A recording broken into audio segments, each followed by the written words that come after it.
Alright guys, nandito tayo ngayon sa Barangay Zambal, Tagaytay City. Yung kamag-anak ko kasi is nagpapalisting. Gusto niya ibenta yung property niya dito sa Tagaytay. No?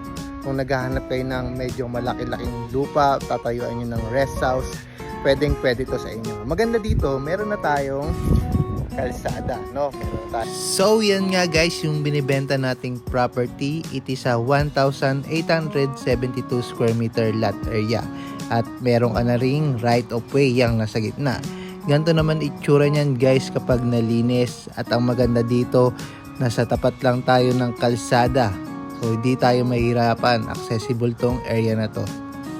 And again, ito yung property natin. Papakita ko naman sa inyo yung right of way, yung itsura ng right of way natin.